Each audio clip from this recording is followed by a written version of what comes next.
BMTC bus ಗಾಜನ್ನ ಪುಡಿ ಪುಡಿ ಮಾಡಲಾಗಿದೆ. ಕೋಗಿಲು ಕ್ರಾಸ್ ಬಳಿ ಭಾರಿ ಹೈಡ್ರಾಮವೇ ಸೃಷ್ಟಿಯಾಗಿರುವಂತಹ ವರದಿ. ಕಾರ್ಯಕರ್ತರನ್ನ ವಶಕ್ಕೆ ಪಡೆದಿದ್ದಾರೆ ಪೊಲೀಸರು.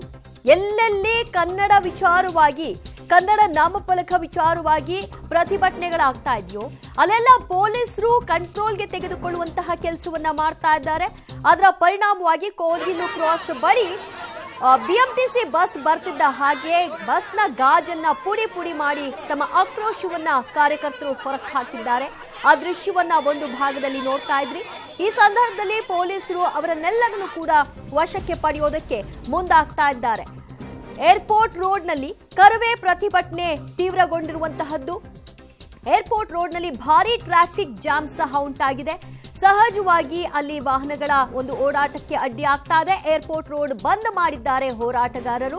ಆ ಮೂಲಕವಾಗಿ ಬಿಸಿಯನ್ನ ಮುಟ್ಟಿಸ್ತೀವಿ ಅನ್ನುವಂತಹ ಒಂದು ಘೋಷವಾಕ್ಯವನ್ನು ಕೂಡ ಮೊಳಗಿಸಿದ್ದಾರೆ. ಏರ್ಪೋರ್ಟ್ ರೋಡ್ನಲ್ಲಿ ಭಾರಿ ಟ್ರಾಫಿಕ್ ಸಮಸ್ಯೆ ಉಂಟಾಗಿದೆ. ಏರ್ಪೋರ್ಟ್ ರೋಡ್ ಅನ್ನ ಬಂದ್ ಮಾಡಿ ಕರವೇ ಬಣ ಅಲ್ಲಿ ಪ್ರತಿಭಟನೆಯನ್ನ ನಡೆಸ್ತಾ ಇದೆ, ಹೋರಾಟವನ್ನ ನಡೆಸ್ತಾ ಇದೆ. ಈ ಮೂಲಕವಾಗಿ ಆ ರಸ್ತೆ ಕಂಪ್ಲೀಟ್ ಆಗಿ ನೋಡ್ತಾ ಇದ್ರಿ ದೃಶ್ಯದಲ್ಲಿ ಟ್ರಾಫಿಕ್ ಜಾಮ್ ಆಗಿದೆ. ವಾಹನಗಳು ಮೂವ್ ಆಗ್ಲಿಕ್ಕೆ ಆಗ್ತಾ ಇಲ್ಲ ಮತ್ತು ಹೋರಾಟವನ್ನ ನಡೆಸ್ತಾ ಇರುವಂತಹ ಕರವೇ ಬಣ ರಸ್ತೆಗೆ ಅಡ್ಡಲಾಗಿ ಕುಳಿತು ತಮ್ಮ ಆಕ್ರೋಶವನ್ನ ಹೊರಹಾಕ್ತಾ ಇದ್ದಾರೆ. ಎಷ್ಟು ಬಾರಿ ಹೇಳೋದು, ನೀವು ಇಲ್ಲಿ ಬಂದು ದುಡಿಬೇಡಿ ಅಂತ ಹೇಳಿಲ್ಲ, ಬದುಕು ಕಟ್ಕೊಳ್ಬೇಡಿ ಅಂತ ಹೇಳಿಲ್ಲ, ಆದ್ರೆ ನಮ್ಮ ಕನ್ನಡತನಕ್ಕೆ ಅವಮಾನ ಮಾಡಬೇಡಿ, 60% ಕನ್ನಡ ನಾಮಫಲಕವನ್ನ ಬಳಸಿ ಅಂತ ಕೇಳೋದೇ ತಪ್ಪ? ಈ ಬಗ್ಗೆ ಮತ್ತಷ್ಟು ಮಾಹಿತಿ ಪಡೆಯೋಣ ನಮ್ಮ ಪ್ರತಿನಿಧಿ ಮಾದೇಶ್ರಿಂದ. ಮಾದೇಶ್, ಏರ್ಪೋರ್ಟ್ ರಸ್ತೆಯಲ್ಲಿ ಟ್ರಾಫಿಕ್ ಸಮಸ್ಯೆ ಉಂಟಾಗಿದೆ, ಅಲ್ಲಿನ ಹೋರಾಟ ಪರಿಸ್ಥಿತಿ ಈಗ ಹೇಗೆ ಕಂಡು ಬರ್ತಾ ಇದೆ?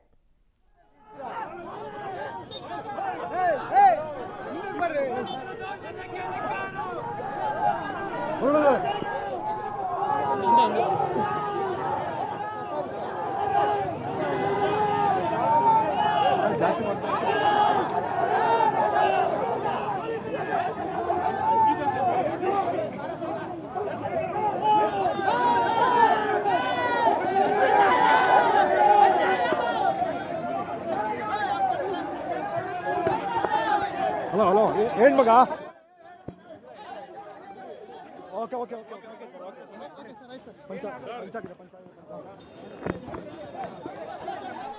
ಏರ್ಪೋರ್ಟ್ ರಸ್ತೆಯ ದೃಶ್ಯವನ್ನ ನೀವೀಗ ಗಮನಿಸ್ತಾ ಇದ್ದೀರಿ. ಹೋರಾಟಗಾರರು ತಮ್ಮ ಹೋರಾಟವನ್ನ ಮುಂದುವರೆಸಿದ್ದಾರೆ. ರಸ್ತೆ ತಡೆದು ಪ್ರತಿಭಟನೆಯನ್ನ ಈ ಮೂಲಕವಾಗಿ ನಡೆಸ್ತಾ ಇರೋದ್ರ ಹಿನ್ನೆಲೆಯಲ್ಲಿ ಆ ಸಾಲು ಕಂಪ್ಲೀಟ್ ಆಗಿ ಈಗ ವಾಹನ ದಟ್ಟಣೆಯಿಂದ ಕೂಡಿದೆ. ಟ್ರಾಫಿಕ್ ಸಮಸ್ಯೆ ಉಂಟಾಗಿರೋದ್ರಿಂದ ವಾಹನಗಳು ಮೂವ್ ಆಗ್ಲಿಕ್ಕೆ ಸಾಧ್ಯವಾಗ್ತಾ ಇಲ್ಲ.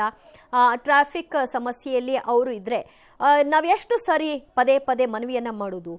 ಕನ್ನಡವನ್ನ ಉಳಿಸಿ ಬೆಳೆಸಿ ಬಳಸಿ ಅಂತ ಹೇಳೋದಕ್ಕೆ ಮನವಿ ಮಾಡಬೇಕಾ, ಅಂಗಲಾಚಬೇಕಾ? ಅಂತಹ ಪರಿಸ್ಥಿತಿ ನಮಗೆ ತಂದಿಟ್ಟಿದ್ದೀರಲ್ಲ ಅನ್ನುವಂತಹ ನೋವು ಇವತ್ತಿನ ಈ ಪ್ರತಿಭಟನೆಯಲ್ಲಿ ವ್ಯಕ್ತವಾಗ್ತಾ ಇದೆ. ಅದರ ಪರಿಣಾಮ ಟ್ರಾಫಿಕ್ ಸಮಸ್ಯೆಯನ್ನಾದ್ರೂ ಅನುಭವಿಸಿ, ಏನಾದ್ರೂ ಆಗ್ಲಿ, ನಮಗೆ ನಮ್ಮ ಒಂದು ಬೇಡಿಕೆ ಈಡೇರಬೇಕಷ್ಟೇ ಅನ್ನೋದು ಕರವೇ ಬಣದ ಒಂದು ಆಗ್ರಹ ಆಗಿದೆ. ಆ ಕಾರಣದಿಂದಾಗಿ ಎಲ್ಲೆಡೆ ಪ್ರತಿಭಟನೆಯನ್ನ ನಡೆಸ್ತಾ ಇದ್ದಾರೆ. ಮಾಲ್ ಆಫ್ ಏಷ್ಯಾದ ಮುಂಭಾಗದ ಒಂದು ದೃಶ್ಯ ಒಂದು ಕಡೆಯಲ್ಲಿ ನೋಡ್ತಾ ಇದ್ರಿ. ಮಹಿಳಾ ಕಾರ್ಯಕರ್ತೆಯರು ಪ್ರತಿಭಟನೆಯನ್ನ ನಡೆಸ್ತಾ ಇದ್ದಾರೆ. ಅವ್ರನ್ನೆಲ್ಲ ಕಂಟ್ರೋಲ್ಗೆ ತೆಗೆದುಕೊಳ್ಳಿಕ್ಕೆ ಪೊಲೀಸರು ಕೂಡ ಸರ್ವಸನ್ನದ್ಧವಾಗಿರುವಂತಹ ದೃಶ್ಯ. ಮಾಲ್ ಆಫ್ ಏಷ್ಯಾದ ಮುಂಭಾಗದಲ್ಲಿ ಆ ಮಾಲ್ ಆಫ್ ಏಷ್ಯಾದ ಸಿಬ್ಬಂದಿಗಳನ್ನ ಬೌನ್ಸರ್ಗಳ ರೂಪದಲ್ಲಿ ಅವ್ರನ್ನೆಲ್ಲರನ್ನು ಕೂಡ ಅಲ್ಲಿ ಆ ಗೇಟ್ನ ಮುಂಭಾಗದಲ್ಲಿ ನಿಲ್ಲಿಸಿರೋದು, ಯಾರು ಕೂಡ ಒಳಗೆ ಪ್ರವೇಶ ಆಗದೆ ಇರೋ ಹಾಗೆ ನೋಡ್ಕೊಳ್ತಿರೋದು. ಇನ್ನೊಂದು ಕಡೆಯಲ್ಲಿ ಏರ್ಪೋರ್ಟ್ ರೋಡ್ನ ದೃಶ್ಯ. ಟ್ರಾಫಿಕ್ ಸಮಸ್ಯೆಯಲ್ಲಿ ಸಿಲುಕಿಕೊಂಡಿದ್ದಾರೆ ಜನ. ಹೋರಾಟಗಳು ಕೂಡ ಅಲ್ಲಿ ಮುಂದುವರಿತಾ ಇದೆ. ಮತ್ತಷ್ಟು ಮಾಹಿತಿ ಕೊಡ್ತಾರೆ ನಮ್ಮ ಪ್ರತಿನಿಧಿ ಮಾದೇಶ್. ಮಾದೇಶ್, ಏರ್ಪೋರ್ಟ್ ರಸ್ತೆಯ ಪರಿಸ್ಥಿತಿ ಈಗ ಹೇಗೆ ಕಂಡು ಬರ್ತಾ ಇದೆ? ದಿವ್ಯಾ, ನೇರವಾಗಿ ನಾನು ದೃಶ್ಯಗಳನ್ನ ತೋರಿಸ್ತೀನಿ. ನಾನು ಈಗ ಕೋಗಿಲು ಕ್ರಾಸ್ ಬಳಿ ಇದ್ದೀನಿ. ಕೋಗಿಲು ಕ್ರಾಸ್ ಬಳಿ ಎಲ್ಲರನ್ನೂ ಕೂಡ, ಅಂದ್ರೆ ಏನು ಪ್ರತಿಭಟನೆ ಮಾಡ್ತಾ ಇದ್ರು ಕಾರ್ಯಕರ್ತರು, ಎಲ್ಲರನ್ನ ಕೂಡ ಪೊಲೀಸರು ವಶಕ್ಕೆ ಪಡೆಯುವಂತ ಕೆಲಸವನ್ನ ಮಾಡ್ತಾ ಇದ್ದಾರೆ. ಸುಮಾರು ಒಂದು 10 BMTC ಬಸ್ಗಳಷ್ಟು ಕಾರ್ಯಕರ್ತರನ್ನ ಈಗ ವಶಕ್ಕೆ ಪಡೆದುಕೊಂಡಿದ್ದಾರೆ. ಜೊತೆಗೆ ಅವರು ಏನು ವಾಹನಗಳು ಬಂದಿರ್ತಾರೆ, ಆ ವಾಹನಗಳ ಜೊತೆಗೆ PCಗಳನ್ನ ಕಳಿಸಿ ಅವ್ರ ಜೊತೆಗೆ ಆ ವಾಹನಗಳಲ್ಲೇ ಅವರು ಎಲ್ಲಿ ಪೊಲೀಸರು ಕರೆದುಕೊಂಡು ಹೋಗ್ತಾರೆ ಅಲ್ಲಿಗೆ ಹೋಗಬೇಕು, ಅಂದ್ರೆ ವಶಕ್ಕೆ ಪಡೆದ ಲೆಕ್ಕದಲ್ಲಿ ಅವರನ್ನು ಕರೆದುಕೊಂಡು ಹೋಗ್ತಾರೆ ಅಂತ. ಜೊತೆಗೆ ಕೆಲ ವಾಹನಗಳ ಕೀಗಳನ್ನು ಕೂಡ ತೆಗೆದುಕೊಂಡು ವಾಹನಗಳನ್ನು ಇಲ್ಲೇ ಪಾರ್ಕ್ ಮಾಡಿ ವಾಹನದಲ್ಲಿದ್ದವರನ್ನು ಕೂಡ ವಶಕ್ಕೆ ಪಡೆದಿದ್ದಾರೆ. ಗಮನಿಸಬಹುದು, ಬಹುತೇಕ ಎಲ್ಲ ಕಾರ್ಯಕರ್ತರನ್ನ ಅಂದ್ರೆ ಪ್ರತಿಭಟನಾ ನಿರತರನ್ನ ವಶಕ್ಕೆ ಪಡೆಯುವಂತ ಕೆಲಸವನ್ನ ಪೊಲೀಸರು ಮಾಡಿದ್ದಾರೆ. ಸಂಪೂರ್ಣ ಟ್ರಾಫಿಕ್ ಜಾಮ್ ಆಗಿತ್ತು. ಈ ಏರ್ಪೋರ್ಟ್ ರಸ್ತೆ ಏನಿದೆ, ಏರ್ಪೋರ್ಟ್ ರಸ್ತೆ ಸುಮಾರು ಗಂಟೆಗಳಿಂದಲೂ ಕೂಡ ಟ್ರಾಫಿಕ್ ಜಾಮ್ ಆಗಿತ್ತು. ಈ ಹೋರಾಟದ ಹಿನ್ನೆಲೆಯಲ್ಲಿ ಈಗ ಆ ರಸ್ತೆಯನ್ನು ಕೂಡ ಕ್ಲಿಯರ್ ಮಾಡುವಂತ ಕೆಲಸವನ್ನ ಪೊಲೀಸ್ ಸಿಬ್ಬಂದಿಗಳು ಮಾಡ್ತಾ ಇರುವಂಥದ್ದು. ಬಹುತೇಕ ಎಲ್ಲ ವಾಹನಗಳು ಅಂದರೆ ಪ್ರೈವೇಟ್ ವಾಹನಗಳು ಅವರದ್ದಾಗಿರ್ಬೋದು, ಜೊತೆಗೆ ಬಸ್ಗಳು BMTC ಬಸ್ಗಳಲ್ಲಿ ಅವರನ್ನು ತುಂಬುವಂಥ ಕೆಲಸವನ್ನು ಕೂಡ ಮಾಡಲಾಗ್ತಾ ಇದೆ. ಬೇರೆ ಬೇರೆ ಕಡೆಗಳಿಂದ ಅಂದರೆ ಬೇರೆ ಬೇರೆ ಜಿಲ್ಲೆಗಳು, ಬೇರೆ ಬೇರೆ ರಾಜ್ಯಗಳಿಂದಲೂ ಕೂಡ ಈ ಪ್ರತಿಭಟನೆಗೆ, ಜನಜಾಗೃತಿ ಪ್ರತಿಭಟನೆ ಅನ್ನೋದೇನಿದೆ ಇದಕ್ಕೆ ಬಂದಿದ್ರು. ಅವರೆಲ್ಲರನ್ನೂ ಕೂಡ ವಶಕ್ಕೆ ಪಡೆಯುವಂಥದ್ದು, ಜೊತೆಗೆ ಆ ವಾಹನಗಳನ್ನು ಕೂಡ ವಶಕ್ಕೆ ಪಡೆಯುವಂಥ ಕೆಲಸವನ್ನು ಮಾಡಿದ್ದಾರೆ. ಈಗ ಏನು ಟ್ರಾಫಿಕ್ ಜಾಮ್ ಆಗಿತ್ತು, ಸಂಪೂರ್ಣ ಟ್ರಾಫಿಕ್ ಜಾಮ್ ಆಗಿತ್ತು ಗಂಟೆಗಳಿಂದಲೂ ಕೂಡ. ಆ ಏರ್ಪೋರ್ಟ್ ರಸ್ತೆ ಈಗ ಸಂಚಾರಕ್ಕೆ ಮುಕ್ತ ಆಗಿದೆ. ವಾಹನಗಳನ್ನು ಗಮನಿಸ್ಬೋದು. ಇನ್ನೂ ಕಿಲೋಮೀಟರ್ ಗಟ್ಟಲೆ ಏನು ಟ್ರಾಫಿಕ್ ಜಾಮ್ ಇರುವಂಥದ್ದು ಅದನ್ನು ಕೂಡ ಕ್ಲಿಯರ್ ಮಾಡುವಂಥ ಕೆಲಸವನ್ನು ಪೊಲೀಸರು ಮಾಡ್ತಾ ಇದ್ದಾರೆ. ಒಟ್ಟಾರೆ ಹಲವು ಗಂಟೆಗಳಿಂದಲೂ ಕೂಡ ಪೊಲೀಸರು ಹರಸಾಹಸ ಪಟ್ಟರು ಈ ಪ್ರತಿಭಟನೆಯನ್ನು ಹತ್ತಿಕ್ಕುವಂಥದ್ದು, ಅವರನ್ನು ಎಲ್ಲರನ್ನೂ ಕೂಡ ವಶಕ್ಕೆ ಪಡೆಯೋದಕ್ಕೆ. ಆದರೆ ಸಾಧ್ಯ ಆಗಲಿಲ್ಲ. ಒಂದು ಕಡೆ ನಾರಾಯಣಗೌಡರನ್ನ ವಶಕ್ಕೆ ಪಡೆದರೂ ಕೂಡ ಈ ಪ್ರತಿಭಟನೆಯನ್ನು ಹತ್ತಿಕ್ಕೋದಕ್ಕೆ ಸಾಧ್ಯ ಆಗಿಲ್ಲ. ಯಾಕಂದರೆ ನಾರಾಯಣಗೌಡರಿದ್ದಂಥ ಬಸ್ನ ಜೊತೆಗೇ ನೂರಾರು ಕಾರ್ಯಕರ್ತರು ಬರ್ತಾ ಇದ್ದಂಥ ಹಿನ್ನೆಲೆಯಲ್ಲಿ ಅವರನ್ನು ಬೇರೆ ಕಡೆಗೆ ಕರ್ಕೊಂಡು ಹೋಗುವಂಥದ್ದು, ಮೂವ್ ಮಾಡಿಸುವಂಥದ್ದು ಅದು ಸಾಧ್ಯ ಆಗಲಿಲ್ಲ. ಒಟ್ಟಾರೆ ಏನು ನಾಮಫಲಕಕ್ಕೆ ಸಂಬಂಧಪಟ್ಟಂತ ಅಂದರೆ ಕನ್ನಡ ಕಡ್ಡಾಯವಾಗಿ ಇರಬೇಕು ಅನ್ನುವಂಥ ಒತ್ತಾಯವನ್ನು ಮಾಡಿ ಇವತ್ತೇನು ಜನಜಾಗೃತಿಯ ಹಿನ್ನೆಲೆಯಲ್ಲಿ ಅಭಿಯಾನ ಮಾಡ್ತೀವಿ ಅನ್ನುವಂಥ ಹೋರಾಟವನ್ನು ಕೈಗೊಂಡಿದ್ರು ಕರವೇ ನಾರಾಯಣಗೌಡರು. ಅದು ದೊಡ್ಡ ಮಟ್ಟದ ಯಶಸ್ಸನ್ನು ಪಡೆದುಕೊಂಡಿದೆ ಅನ್ನುವಂಥದ್ದು. ಅಂದರೆ ಹೋರಾಟವನ್ನು ಹತ್ತಿಕ್ಕುವಂಥ ಪ್ರಯತ್ನವನ್ನು ಮಾಡೋದಕ್ಕೆ ಸಾಧ್ಯ ಆಗಲ್ಲ ಅನ್ನುವಂಥ ಎಚ್ಚರಿಕೆಯನ್ನು ಕರವೇ ಬಣ ಕೊಟ್ಟಿರುವಂಥದ್ದು. ಈಗಲೂ ಕೂಡ ಅಂದರೆ ಹಲವರನ್ನು ವಶಕ್ಕೆ ಪಡೆಯುವಂಥ ಕೆಲಸ ಮಾಡುವಂಥ ಸಂದರ್ಭದಲ್ಲೂ ಕೂಡ ಪೊಲೀಸರ ಜೊತೆಗೆ ಮಾತಿನ ಚಕಮಕಿ ಕೂಡ ನಡೆಸಿದಂಥ ಘಟನೆಗಳು ನಡೀತು. ಒಟ್ಟಾರೆ ಎಲ್ಲರನ್ನೂ ಕೂಡ ವಶಕ್ಕೆ ಪಡೆಯುವಂಥ ಕೆಲಸವನ್ನು ಯಾರೆಲ್ಲ ಕನ್ನಡ ಬಾವುಟ ಅಂದರೆ ಹಳದಿ ಮತ್ತು ಕೆಂಪನ್ನು ಬಾವುಟನ್ನು ಹಾಕ್ಕೊಂಡಿರ್ತಾರೆ ಅವರೆಲ್ಲರನ್ನೂ ಕೂಡ ವಶಕ್ಕೆ ಪಡೆಯುವಂಥದ್ದು, ಜೊತೆಗೆ ವಾಹನಗಳನ್ನು ಕೂಡ ವಶಕ್ಕೆ ಪಡೆಯುವಂಥ ಕೆಲಸಗಳನ್ನು ಪೊಲೀಸರು ಮಾಡಿದ್ದಾರೆ. ಒಟ್ಟಾರೆ ಬಹುತೇಕ ಎಲ್ಲ ಪ್ರತಿಭಟನಾ ನಿರತರನ್ನು ವಶಕ್ಕೆ ಪಡೆಯುವಂಥ ಕೆಲಸವನ್ನು ಈಗ ಪೊಲೀಸ್ ಸಿಬ್ಬಂದಿಗಳು ಮಾಡ್ತಾ ಇರುವಂಥದ್ದು. ಬಹುತೇಕ ಈ ರಸ್ತೆಯನ್ನು ಜಾಮ್ ಆಗಿತ್ತು, ಆ ಜಾಮ್ ಆಗಿರುವಂಥ ರಸ್ತೆಯನ್ನು ಕ್ಲಿಯರ್ ಮಾಡುವಂಥ ಕೆಲಸವನ್ನು ಕೂಡ ಮಾಡಿದ್ದಾರೆ. ಈಗ ಏರ್ಪೋರ್ಟ್ನಿಂದ ಸರಾಗವಾಗಿ ವಾಹನಗಳು ಮೂವ್ ಆಗ್ತಾ ಇದ್ದಾವೆ. ಹಲವು ಗಂಟೆಗಳಿಂದಲೂ ಕೂಡ ಒಂದು ರೀತಿ ಪೀಸಾದ ರೀತಿಯಲ್ಲಿ ಎಲ್ಲ ವಾಹನಗಳು ಕೂಡ ನಿಂತಲ್ಲೇ ನಿಂತಿದ್ವು. ಆ ವಾಹನಗಳನ್ನು ಈಗ ಮೂವ್ ಮಾಡಿಸುವಂಥ ಕೆಲಸವನ್ನು ಮಾಡಿರುವಂಥ, ಜೊತೆಗೆ ಪ್ರತಿಯೊಬ್ಬರನ್ನು ಕೂಡ ಯಾರನ್ನು ಕೂಡ ಬಿಡ್ತಾ ಇಲ್ಲ, ಎಲ್ಲರನ್ನೂ ಕೂಡ ವಶಕ್ಕೆ ಪಡೆಯುವಂಥ ಕೆಲಸವನ್ನು ಕೂಡ ಪೊಲೀಸರು ಮಾಡ್ತಾ ಇರುವಂಥದ್ದು ಈಗ ಗಮನಿಸ್ಬೋದು. ಇನ್ನೂ ಕೂಡ ಹಲವು ಪ್ರೈವೇಟ್ ವಾಹನಗಳಲ್ಲಿ ಏನು ಪ್ರತಿಭಟನಾ ನಿರತರು ಬರ್ತಾ ಇರುವಂಥದ್ದು, ಆ ವಾಹನಗಳನ್ನು ಕೂಡ ವಶಕ್ಕೆ ಪಡೆಯುವಂಥದ್ದು, ಜೊತೆಗೆ ಅವರನ್ನು ಕೂಡ ವಶಕ್ಕೆ ಪಡೆದು ಪೊಲೀಸರು ಕರೆದುಕೊಂಡು ಹೋಗ್ತಾ ಇರುವಂಥ ದೃಶ್ಯಗಳು ಈಗ ಕಾಣಿಸ್ತಾ ಇರುವಂಥದ್ದು. ಒಟ್ಟಾರೆ ಈ ಕೋಗಿಲು ಕ್ರಾಸ್ ಏನಿದೆ, ಈ ಕ್ರಾಸ್ನ ಸರ್ವಿಸ್ ರಸ್ತೆಗೆ ಎಲ್ಲರನ್ನು ಕೂಡ ಡೈವರ್ಟ್ ಮಾಡಿ ಪೊಲೀಸರು ಅವರನ್ನು ವಶಕ್ಕೆ ಪಡೆಯುವಂಥ ಕೆಲಸಕ್ಕೆ ಮುಂದಾದರು. ಇನ್ನೇನು ಕೆಲವೇ ದೂರದಲ್ಲಿ ಏನು ಮಾಲ್ ಇತ್ತು, ಆ ಮಾಲ್ ನಮ್ಮ ಸಂಗಡ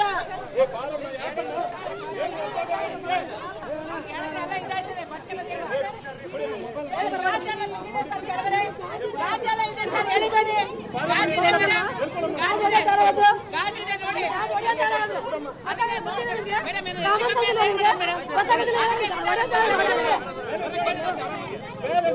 ಕಾಲೆಲ್ಲ ಇದಾಗಿದೆ.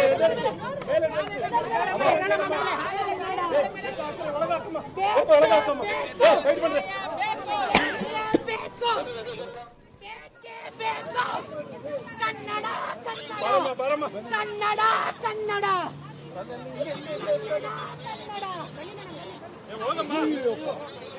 ಬಟ್ಟೆ ಬಿಡಿ, ದಯವಿಟ್ಟು ಬಟ್ಟೆ ಯಾರಿಗೆ ಬಟ್ಟೆನಾ ಬಾರಮ್ಮ ಪೂರಮ್ಮ ಒಳಗಡೆ ದಯವಿಟ್ಟು ಹೇಳಿದ್ರೆ ಅರ್ಥ ಮಾಡ್ಕೊಳ್ಳಿ. ಸ್ವಲ್ಪ ಇರಿ, ನೀವು ಅರ್ಥ ಮಾಡ್ಕೊಳ್ಳಿ. ಹಿಂಗೆ ಹೇಳ್ಕೊಂಡು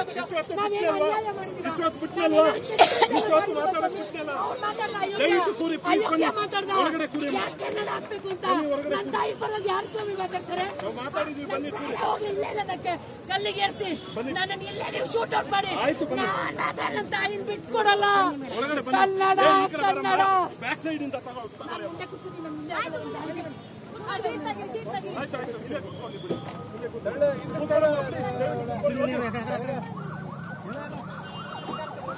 ಕರ್ನಾಟಕ ರಕ್ಷಣಾ ವೇದಿಕೆಗೆ ನಾರಾಯಣಗೌಡರಿಗೆ ಬೇಕೇ ಬೇಕು. ನಾರಾಯಣಗೌಡರು ಕೊಡಗಿದ್ದಾರೆ, ನಾರಾಯಣಗೌಡರು ಕೊಡಗಿದ್ದಾರೆ. ಬೇಕೇ ಬೇಕು. ಕನ್ನಡ ಕನ್ನಡ ಕನ್ನಡಿಗರೇ, ಈಗಾದ್ರೂ ಎಚ್ಚೆತ್ಕೊಳ್ಳಿ. ನಮ್ಮ ತಾಯಿನ ಉಳಿಸುವಂತ ಕರ್ತವ್ಯ ನಮ್ದು. ಹೊರ ರಾಜ್ಯದಿಂದ ಬಂದಿರುವಂತ ಎಲ್ಲ ಇಂಥ ಬೇವರ್ಸಿಗಳು ಕನ್ನಡನ ಹಾಳು ಮಾಡ್ತಾ ಇದ್ದಾರೆ. ಈಗ ಎಚ್ಚೆತ್ಕೊಳ್ಳಿ, ಮನೇಲಿ ಕುತ್ಕೊಂಡು ಟಿವಿ ನೋಡ್ತಿದ್ರಲ್ಲ ಸ್ವಾಮಿ, ಎಲ್ಲರೂ ಬನ್ನಿ ಬೀದಿಗಿಳಿರಿ, ನಮ್ಮ ಜೊತೆ ಸೇರಿ ಕನ್ನಡ ತಾಯಿ ಸೇವೆ ಮಾಡಿ, ತಾಯಿ ಸೇವೆ ಮಾಡಿ. ಈ ನಾಡನ್ನು ಹುಟ್ಟಿಸ್ಕೊಂಡು ಎಲ್ಲರಿಗೂ ಸಾಕಾಗುತ್ತೆ. ಬನ್ನಿ, ಬೇಕೇ ಬೇಕು, ಬೇಕೇ ಬೇಕು. ಕನ್ನಡ ಕನ್ನಡ, ಮನೆಗೊಬ್ಬ ಧೀರ, ಮನೆಗೊಬ್ಬ ಚೆನ್ನವ್ವ, ಮನೆಗೊಬ್ಬ ಓಬವ್ವ.